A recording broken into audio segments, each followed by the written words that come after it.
एक बार एक किसान भगवान से बहुत ही नाराज हो गया। किसान बहुत मेहनती था, बहुत मेहनत से वह खेतों में अनाज उगाता, उसकी देखभाल करता, पर अक्सर उसकी फसल खराब हो जाती। कभी सूखा पड़ जाता, कभी बाढ़ आ जाती, कभी तेज धूप, कभी आंधी, कोई न कोई कारण बन ही जाता कि उसकी फसल खराब हो जाती। एक दिन वो किसान गुस्से में आसमान की ओर देखकर भगवान से कहा, हे ईश्वर, आपको लोग सर्वज्ञता मानते हैं कि आप सब जानते हैं, कहते हैं कि आपकी इच्छा के बिना एक भी पत्ता नहीं हिलता, पर मुझे तो लगता है कि आप छोटी सी छोटी बात भी नहीं जानते। आपको तो ये भी नहीं पता कि खेती बाड़ी कैसे करते हैं।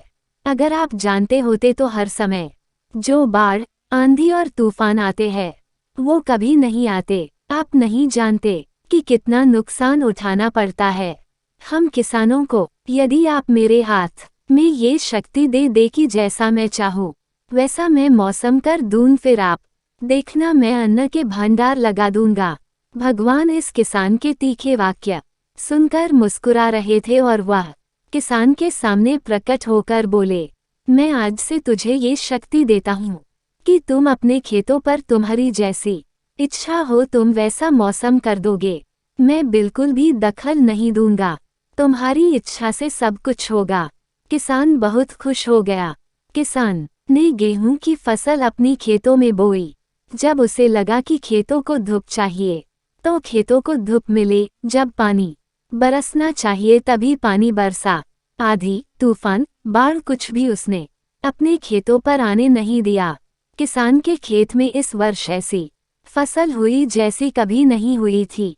हरी भरी लहलहाती फसल देख मन ही मन वह बहुत खुश हो गया और सोचने लगा, अब सबूत के साथ दिखाऊंगा भगवान को कि इसे कहते हैं शक्ति का सही उपयोग। मेरी सफलता देखकर उन्हें अपनी नियम जरूर बदलने पड़ेंगे। कुछ दिन गुजरने के बाद फसल कटने को तैयार हो गई। किसान बहुत उत्सुकता के साथ फसल को काटने लगा, पर जैसे ही उसकी नज़र गेहूं की बालियों पर गई तो उसने अपना सिर पीट लिया और वह रोने चिल्लाने लगा। गेहूं की एक भी बाली के अंदर गेहूं का दाना नहीं था, सारी बालियां अंदर से खाली थी। किसान बहुत दुखी हो गया। उसने भगवान को रोते हुए फिर पुकारा, हे प्रभु, तुमने ये मेरे साथ क्या किया? क्या तुमने मुझे कोई सजा दी? भगवान बोले, पुत्र, ये तो होना ही था। तुमने पौधों को संघर्ष करने का मौका ही कहा दिया, ना तो तुमने उन्हें आंधियों से जूझने दिया, ना तेज बारिश से सहने दिया और ना ही धूप में तपने दिया।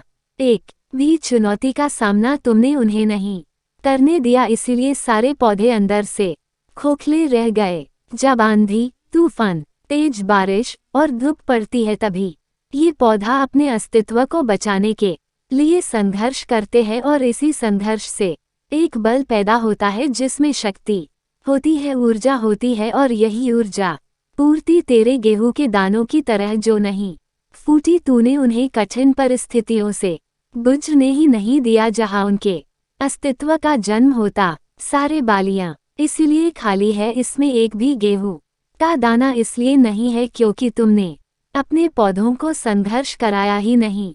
याद रखिए, कोयले का टुकड़ा हीरा तभी बनता है जब वह उच्च दाब और उच्च ताप की मुश्किल परिस्थितियों से गुजरता है। इसी तरह यदि हमारी जिंदगी में कोई संघर्ष ही ना हो, कोई चुनौती ही ना हो, तो हम भी गेहूं की बालियों की तरह खोखले रह जाएंगे, कोई अस्तित्व नहीं होगा हमारा। किसी ने कितना सही कहा है, जिंदगी जीना आसान नहीं होता, बिना संघर्ष कोई महान नहीं होता। जब तक ना पड़े हथौड़े की चोट तब तक पत्थर भी भगवान नहीं होता।